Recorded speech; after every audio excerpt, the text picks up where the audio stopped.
Hoje eu quero falar para vocês sobre um dos conflitos, ou seja, um dos tormentos que nós estamos vivenciando, principalmente nesse tempo. Tempo de pandemia, tempo de também pandemia emocional. Síndrome do pânico. A síndrome do pânico é um medo generalizado, é um medo de tudo. E esse medo significa dizer que ele está gritando stop, ou seja, pare. As tantas atividades, o corre-corre da vida faz com que, muitas vezes, você gere uma ansiedade. E essa ansiedade que aparece como sinal de alerta para que a pessoa pare. Toda ansiedade, primeiro, ela não é uma doença. A ansiedade, ela é um conjunto de sintomas. Daqui a pouco eu digo para vocês, eu posso falar, deixar para falar no final, o que é realmente ela, ansiedade. E por isso, daí, que é o medo do futuro, geralmente é o medo do futuro, psiquicamente falando, o medo do futuro. E por isso, quando você se encontra desse jeito, 2 coisas ou 3 coisas você precisa fazer. Primeiro, você precisa parar, dar um tempo para você, dar um tempo para sua mente, dar um tempo para o seu corpo. Segundo, deve procurar um médico para tomar uma medicação, porque alguns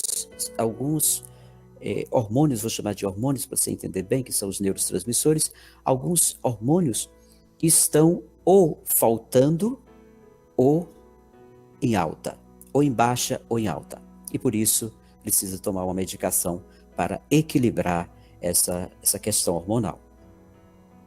Depois, você pode fazer uma boa terapia, e uma terapia que pode te ajudar a trabalhar os conflitos que estão no seu subconsciente e que, a partir daí, eles não vão mais interferir no seu sistema nervoso, ou seja, no seu sistema límbico, que é uma parte central no cérebro, onde estão todas as nossas emoções, e por isso, uma boa terapia vai te ajudar, vai te auxiliar a sair desse quadro.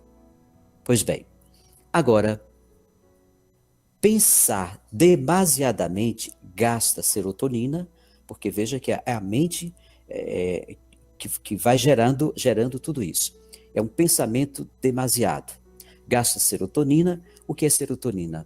É um neurotransmissor que vou chamar ele de que é o hormônio da alegria, para você entender melhor. Que eu estou trocando aqui em miúdos para você entender essas composições aí que estão no corpo da gente. Então, quando falta serotonina, eu fico triste. Quando eu tenho serotonina no tanto normal, na quantidade que o meu cérebro precisa para trabalhar bem, e aí eu estou alegre. Então, a pessoa que está alegre sempre tem uma serotonina no lugar. Também, pensar demasiadamente gasta serotonina, aumenta a produção de adrenalina e noradrenalina, que são também neurotransmissores ou hormônios, para você entender melhor, e falta a mina da ação e da emoção. Veja que esse distúrbio gerado pelo pensamento. Por exemplo, você quer entender melhor? Você está aqui e você está pensando que vai acontecer alguma coisa ruim. Começa a pensar que acha que vai acontecer, só acha, viu? Você não tem certeza de nada. Você acha que vai acontecer uma coisa ruim. Então, só esse pensamento vai gerando um sofrimento, um tormento, vai desequilibrando totalmente os nossos hormônios. Uns vão aumentar, outros vão diminuir, e isso vão gerando esses transtornos todos. Aí você veja que são transtornos na mente, no cérebro e no corpo. Os neurotransmissores são responsáveis por nossos pensamentos e ações. Por exemplo, esgotamento, pressão, frustração, raiva, tristeza, pensamentos negativos, sentimentos de ser pouco amado, tudo isso vão gerando ou uma alta ou uma baixa desses neurotransmissores. E isso vai gerando, juntando tudo isso para dar um nome só, chama-se ansiedade. Essa ansiedade não trabalhada vai gerar que está criando medo, a ansiedade vai criando medo de alguma coisa, e esse medo vai se generalizando de tal forma que daqui a pouco você está com medo de tudo, com medo de você, com medo de gente, com medo. E esse medo é chamado de síndrome do pânico. Não significa que qualquer medo é síndrome do pânico, não. É um medo generalizado. Tanto quando alguém chega no consultório dizendo que está com síndrome do pânico, eu pergunto, você tem medo de quê? A pessoa diz, eu só tenho medo que meu marido me traia. Eu só tenho medo que meu filho entre nas drogas. Eu só tenho medo que... Isso não é síndrome do pânico. Isso é um medo, e é um medo real, né? Real, quero dizer, nesse sentido de que tem um objetivo. Mas o medo, a síndrome do pânico, você tem medo de tudo e termina dizendo, não sei do que eu tenho medo, só sei que eu tenho medo. Então precisa ser tratado. O desequilíbrio da dopamina é responsável pelo transtorno bipolar. Tem gente que, por exemplo, ora está sorrindo, feliz, alegre, de repente, como se chama no popular, fecha a cara, não quer falar com ninguém, briga com todo mundo. Esse desequilíbrio da dopamina faz gerar isso. Ora você está... as pessoas chamam isso de as pessoas de duas caras. Ora está alegre, falando, comunicativo, de repente se fecha, não tem conversa. As pessoas não fazem isso porque querem, não. E nem também por maldade. É um desequilíbrio num desses hormônios ou neurotransmissores chamado dopamina. Então essa dopamina que é jogada no corpo, do cérebro, é jogada no corpo. Quando o cérebro faz isso, ele faz isso para defender-se e defender você. Só que a defesa dele termina lhe atacando, na verdade. O corpo traz as respostas mais verdadeiras do nosso eu. Tem uma coisa que é chamada na psicanálise ou na psicologia, psicossomático. Psico ou psique, alma, mente, e corpo, soma. Então, psicossomático. Veja, quando você tem um medo, geralmente você gera um tremor, por exemplo. Quando você tem uma raiva muito grande, que você não expôs, não jogou para fora esse sentimento, você engoliu essa raiva, ela pode ser expressada no seu corpo com uma mancha branca, uma mancha vermelha, pode ser com feridas, chagas, pode ser com aquelas carocinhos, brotoejas, essas coisas todas. Quer dizer, pode ter tudo isso. Isso é chamado psicossomático. Muitas vezes tem pessoas que têm uma certa alergia, e a alergia é psicossomática. Ela gerou algo que não foi trabalhado, foi jogado no corpo. Então, por isso que nós dizemos que o corpo traz as respostas mais verdadeiras do nosso eu. Então, por exemplo, tem pessoas que... vou dar um exemplo aqui de uma pessoa que foi abusada quando criança. Ela tem uma tendência, se ela não foi feita uma boa terapia nessa criança ou dessa pessoa, ela tem uma tendência muito grande de engordar muito. Por quê? Porque quando criança, ela criou na mente dela um desejo de ficar forte para enfrentar aquele monstro, que para a criança, o abusador é um monstro. E aí, seja quem for, alguém da família, alguém de fora, ela cria esse desejo de se tornar forte. Principalmente se foi contado para os pais deixaram para lá, e não acreditaram, acharam que era conversa da criança e tudo mais. Isso gera...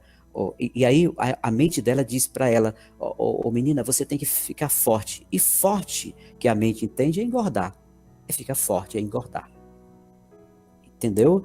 Muitas vezes acontece isso. Estou dizendo que tudo que acontece exatamente é assim, mas são coisas que a mente joga no corpo. Uma mãe que disse para o filho que o filho é sempre doentinho, meu filho é sempre doentinho, meu filho é fraquinho, meu filho é um coitadinho. Essa criança vai crescendo com essa imagem. A mente dele começa a trabalhar ele de tal forma que ele pode ficar pequeno mesmo, ou se crescer muito magro e dificilmente vai engordar. Porque a imagem que ele tem lá foi produzida na mente dele, ele jogou no corpo. E o corpo obedece, a mente obedece ao cérebro, o cérebro obedece, ou seja, o corpo obedece ao cérebro, o cérebro obedece à mente. Entenderam isso, né? Pois bem, a ansiedade, o cérebro manda uma informação para um par de glândulas que ficam em cima dos nossos rins, que nós chamamos de suprarrenais. Ela manda adrenalina para o corpo em grande quantidade rapidamente. E é interessante perceber isso, né? Porque quando você tem essa sensação, e aí a gente pode dizer para você o que é que acontece quando você está nessa situação. As sensações que você... Por isso que eu digo, a ansiedade ela não é uma doença. Ela é um conjunto de sintomas. Quais são as sensações que você tem quando você tem uma ansiedade? Você tem taquicardia, coração dispara, que parece que vai estourar. Tensão muscular, geralmente em algum lugar do seu corpo você joga essa tensão. Muita gente são nos ombros, né? E que às vezes fica até com dor na cervical, porque joga toda a tensão lá. Outras são no estômago. Às vezes uma dor de estômago, às vezes é a pressão do estômago. Você está vivendo numa pressão muito grande e a tensão você está colocando toda no estômago. O estômago é como se ele tivesse comprimido. E isso gera dores, com certeza. A respiração fica ofegante, você respira pouco e rápido. É como se você tivesse dado uma carreira grande, quando para lá você está respirando rápido, pouco e rápido. Também a respiração acelerada, muito acelerada. Os tremores, você começa a tremer, do nada você está tremendo, sudorese, suando bastante. E dores localizadas, que às vezes é uma dor na perna, uma dor no braço, uma dor não sei aonde, uma dor na costela e daí por diante. Então, caríssimos irmãos e irmãs, vamos cuidar melhor, porque isso pode causar um síndrome do pânico. Essas sensações, ou seja, essa ansiedade que gera que é o conjunto dessas sensações que eu acabei de falar para vocês, isso pode causar uma síndrome do pânico.